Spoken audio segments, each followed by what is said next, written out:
Olá pessoal, estamos aqui para mais uma edição do BRM News, seu podcast de notícias diárias sobre os mercados regionais brasileiros. O podcast que faz parte do BRM Podcasts. E hoje aqui comigo o João. Fala Amanda, fala pessoal.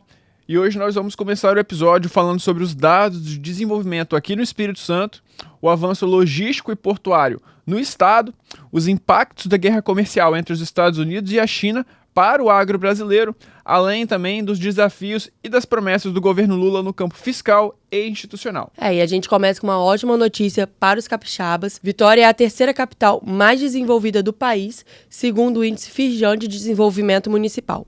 A cidade alcançou o índice de 0,82, ficando atrás apenas de Curitiba e São Paulo.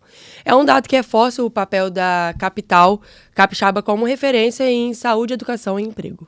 E se a gente olhar o histórico, o avanço é extremamente consistente. Nos últimos 10 anos, esse índice cresceu mais de 30% nos municípios capixabas. Atualmente, 83% das cidades do estado estão num nível de desenvolvimento moderado e nós não temos nenhuma em situação crítica.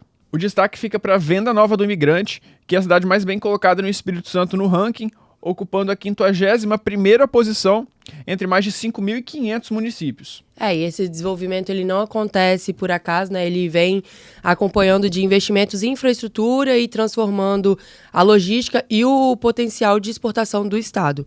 Um exemplo é o porto da Imetama, em Aracruz. A primeira etapa do cais foi concluída com 230 metros, prontos de um total de 750. Nessa fase inicial, e a inauguração já está para o ano que vem.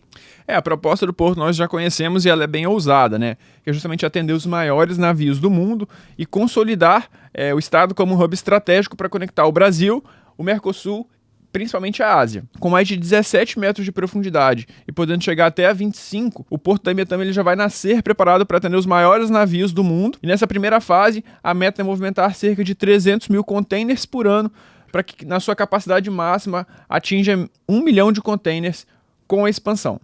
E Aracruz não é o único município com investimento robusto.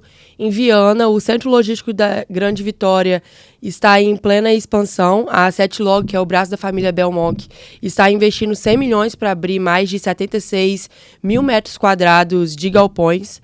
Todo o espaço já está negociado com contratos assinados com grandes players, inclusive um gigante global da logística. E todos esses investimentos no estado fazem parte de um plano ainda maior. O Espírito Santo hoje tem 3,6 milhões de metros quadrados de galpões logísticos e outros 750 mil já estão em construção. É um crescimento de 20% da capacidade instalada. Isso fortalece o estado, principalmente no comércio atacadista e distribuidor, que, aliás, já representa 26% da arrecadação de ICMS. Nos últimos 5 anos, esse setor mais que dobrou o que paga de tributos estaduais. E esse desenvolvimento ele também está presente no campo. Um bom exemplo vem do campus de Itapina, do IFES, em parceria com a empresa JPK Máquinas. Eles desenvolveram um lavador de gengibre que economiza até 70% da água e mantém a integridade do produto, que é algo que é essencial ali para o valor comercial. O equipamento ele já foi patenteado e pode ser um divisor de águas para a agricultura familiar. E é esse tipo de inovação que ajuda o agro capixaba a ganhar cada vez mais escala e também valor agregado.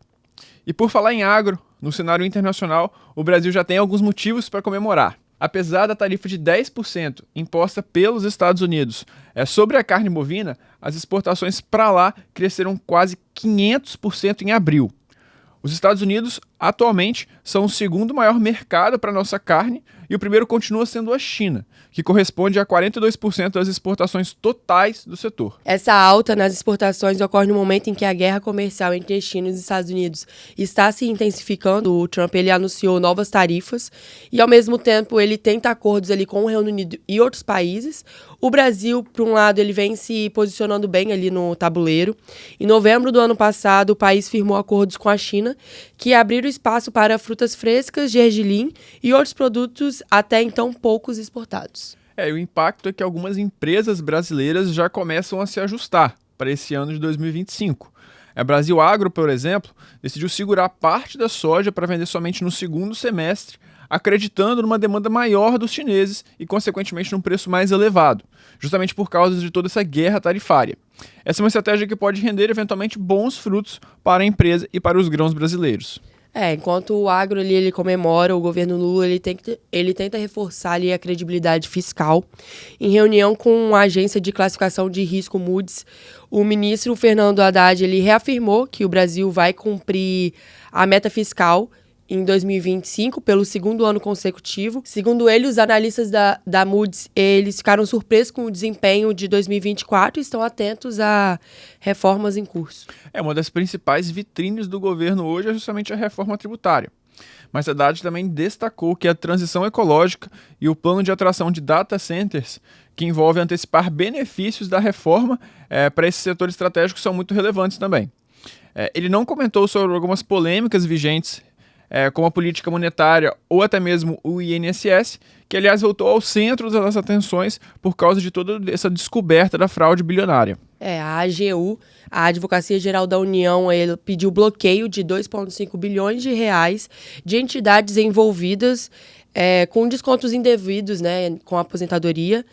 Segundo o ministro Jorge Messias, trata-se de um esquema com raízes em vários governos e com o uso até de criptomoedas.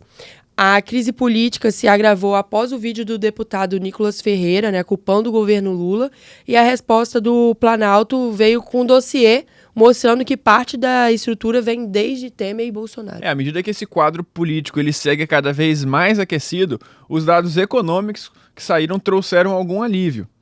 A renda média das famílias brasileiras cresceu e o melhor, a desigualdade diminuiu. O índice de Gini, que é uma medida estatística utilizada para calcular o grau de desigualdade da distribuição de renda, chegou a 0,506, o menor desde o início da série histórica feita pelo IBGE em 2012. No final do dia, isso mostra que os pobres ganharam mais proporcionalmente do que os mais ricos. E no Espírito Santo o movimento foi parecido.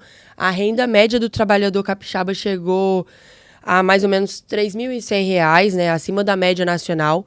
Desde 2012, o crescimento acumulado é de mais de 16%. A desigualdade também caiu, com o índice de desigualdade do Estado recuando de 0,52 para 0,48. Tudo isso mostra toda a pujança dos mercados regionais brasileiros, na qual o Espírito Santo ele se destaca e toma uma posição cada vez mais importante. E é por isso que na semana que vem faremos um evento em Nova York, o Brazilian Regional Markets, ganhando cada vez mais importância e dando cada vez mais destaque para o estado. O evento vai acontecer no dia 12 de maio, às 13 horas, no Harvard Club, em Nova York, bem no coração da capital econômica e financeira mundial. A conclusão ali da trilha de eventos do BRM em 2025, reunindo líderes políticos, econômicos e gestores de fundos internacionais. A ideia é apresentar as oportunidades dos mercados regionais brasileiros e mostrar com dados e resultados o que o Espírito Santo e os outros estados têm feito para atrair ali investimentos e transformar a sua realidade. E essa foi mais uma edição do BRM News.